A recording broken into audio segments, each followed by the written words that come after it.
Di dalam sejarah manusia, hanya 2 kali bom atom diluncurkan saat perang. Dan kedua bom itu terjadi di dalam satu negara, yaitu Jepang. Keputusan ini tidak hanya merenggut banyak jiwa, menghancurkan kota maupun negara, tetapi juga mengakhiri Perang Dunia II dan membuka era baru yang penuh ketakutan. Assalamualaikum warahmatullahi wabarakatuh. Izin memperkenalkan diri, nama saya Putri Naila Salsabila dengan NIM 2503903.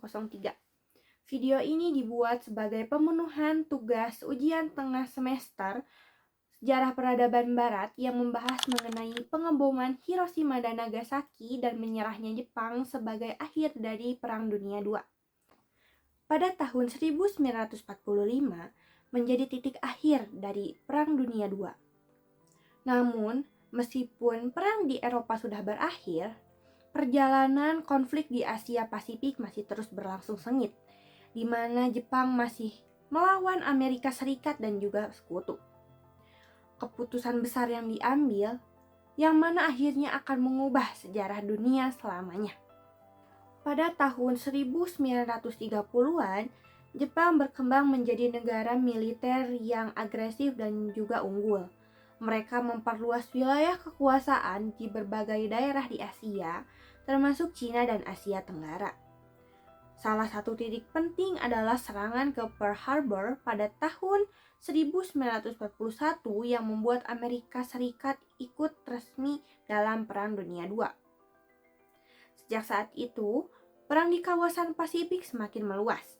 Meski Jepang sempat unggul di awal, kekuatan mereka mulai melemah setelah kekalahan di berbagai pertempuran seperti Midway Atoll.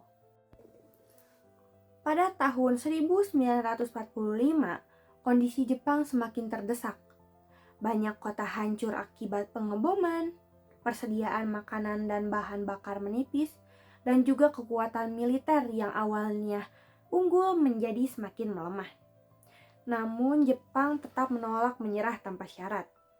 Di tengah kekacauan yang terjadi, Amerika Serikat pun menghadapi dilema, di mana mereka berpikir akan melanjutkan perang darat yang akan memakan puluhan bahkan jutaan ribu jiwa atau menggunakan senjata baru yang sangat dahsyat, yaitu bom atom. Pada pagi hari 6 Agustus 1945, sebuah pesawat pengebom Amerika menjatuhkan bom atom di kota Hiroshima. Dalam hitungan detik, kota tersebut berubah menjadi lautan api.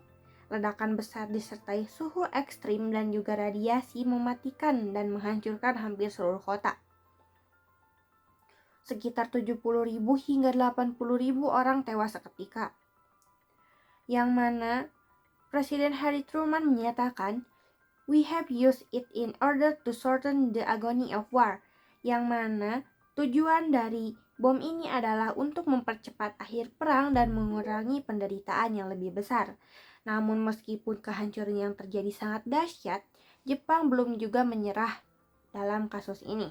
Setelah bom pertama Little Boy diluncurkan 3 hari kemudian pada tanggal 9 Agustus 1945, bom atom kedua dijatuhkan di kota Nagasaki.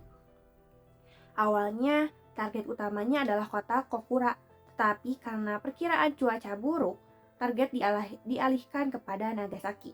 Bom yang dikenal sebagai Fat Man kembali menimbulkan kehancuran yang besar. Ribuan bangunan hancur dan puluhan ribu orang kehilangan nyawa. Para penyintas yang dikenal sebagai Hibakusha menceritakan penderitaan luar biasa yang mereka alami. Kulit terbakar, kehilangan keluarga, dan juga trauma yang membekas seumur hidup. Bahkan dalam sumber primer, kesaksian Hibakusha menyebutkan, "Kulit saya terbakar dan menggantung."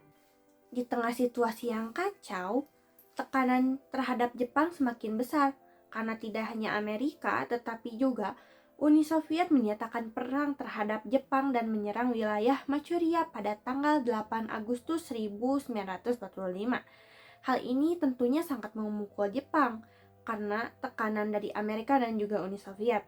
Karena sebelumnya mereka berharap bahwa Uni Soviet akan menjadi perantara untuk bernegosiasi damai. Tetapi pada faktanya, Jepang menghadapi musuh dari dua arah sekaligus. Dalam kondisi yang semakin memburuk, pada akhirnya Kaisar Hirohito mengambil keputusan yang sangat bersejarah, di mana pada tanggal 15 Agustus 1945, melalui radio yang pertama kalinya didengar oleh seluruh rakyat Jepang, ia mengumumkan bahwa Jepang menerima syarat penyerahan. Dalam pidatonya yang diambil dari sumber primer Imperial Rescript pada tahun 1945, menyebutkan situasi perang tidak menguntungkan bagi Jepang, dan pada pidatonya juga ia menyebutkan bahwa penggunaan senjata baru yang sangat kejam sebagai salah satu alasan utama keputusan tersebut diluncurkan. Keputusan ini tentunya tidak mudah, bahkan sempat menjadi upaya kudeta dari pihak militer yang menolak menyerah. Namun pada akhirnya keputusan kaisar tetap dijalankan.